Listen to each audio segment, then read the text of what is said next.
வணக்கம், என்னுடைய பேர் நகோமி. என்னுடைய யூடியூப் சேனலில் நான் உங்களை வரவேற்கிறேன். இன்றைய நாளில் பருப்பு கறி செய்து நான் உங்களுக்கு காட்ட போகிறேன். 200 கிராம் பருப்பு எடுத்து வச்சுருக்கிறேன்.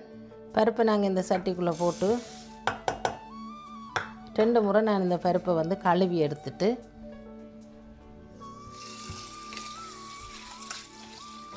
பருப்பில் ஊற்றியல் இருக்கும். அப்போ 2 முறை கழுவினா அந்த ஊற்றியல் எல்லாம் போயிடும். இன்னும் ஒரு முறை தண்ணி விட்டு வடிவாக கழுவி போட்டு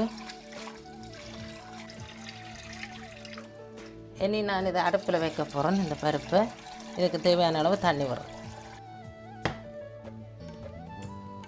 பருப்பு இப்போ அவிஞ்சு கொண்டு வர்றது. இந்த மேலால் வர இந்த நுடியை நாங்கள் அள்ள வேணும். இதோட சேர்த்து பருப்பு காய்ச்சக்கூடாது.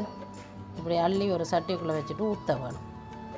அடுப்பு நல்ல கீட்டில் இருந்தது. இப்போ நான் அடுப்பை கொஞ்சம் குறைச்சிட்டு இப்போ பார்த்திங்கன்னா பருப்பு வடிவாக அவிஞ்சிட்டது.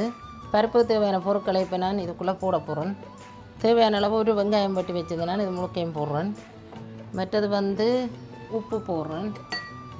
உப்பு ஒரு டீஸ்பூன் உப்பு, கல் உப்பு தான் எடுத்து வச்சுருக்கிறேன். ஒரு கரண்டி போட்டால் காணும். மற்ற தேவையான அளவு மஞ்சள், பருப்புக்கு தேவையான அளவு மஞ்சள் ஒரு டீஸ்பூன். எல்லாத்தையும் இதுக்கு உண்டா போடுறேன். பச்சை மிளகாய் 5 பச்சை மிளகாய் எடுத்து வச்சுருக்கிறேன்.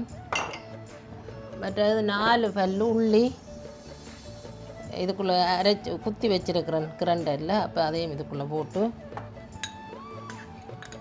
கருவேப்பிலை தேவையான அளவு கருவேப்பிலை எடுத்து வச்சுருக்கிறேன். நச்சீரகமும் மிளகு நான் மிக்சியில் கிரைண்டரில் அரைச்சி வச்சுருக்கிறேன்.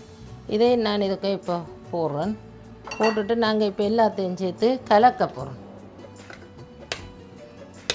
நான் தாளிக்கையில் நார்மலாக பருப்புக்கு வெங்காயம், பச்சை மிளகாய், மற்றது கருவேப்பிலை, காட்டுக்கு பெருஞ்சீரகெல்லாம் தாளித்து போடையும் டேஸ்ட்டாக இருக்கும். பச்சையாக போடையும் டேஸ்ட்டாக இருக்கும். நான் தாளிக்காமல் 5 நிமிஷத்துக்கு ஒரு பருப்பு கறி செய்கிறேன். இப்போ பச்சை மிளகா வெங்காயம் எல்லாம் அமைஞ்சிட்டது. நான் இதுக்குள்ளே தேங்காய் பால் எடுத்து வச்சுருக்கிறேன். தேங்காய் பாலை இப்போ இதுக்குள்ளே விட்டுட்டு பருப்புக்குள்ளே 1 நிமிஷம் நாங்கள் கொதிக்க விட்டுட்டு நான் இப்போ அடுப்பை நிப்பாட்ட போகிறேன். உப்பு உரைப்பு கணக்காண்டு நான் இப்போ பருப்பு கறியை டேஸ்ட் பண்ணி பார்க்க போகிறேன். உப்பு உரைப்பெல்லாம் நல்ல கணக்காக இருக்கிறது. நல்ல டேஸ்ட்டாக இருக்குது பருப்பு கறி. நீங்களும் இப்படி செய்து வேறு ஈஸியான பருப்பு கறி செய்து காட்டியிருக்கிறேன். பருப்பு கறிக்கு என்னென்ன தேவை என்பதை குறித்து என்னுடைய வீடியோக்குள்ளே போட்டிருக்கிறேன். நீங்கள் அதை பார்த்து அதே போல் செய்யுங்க. நன்றி, வணக்கம்.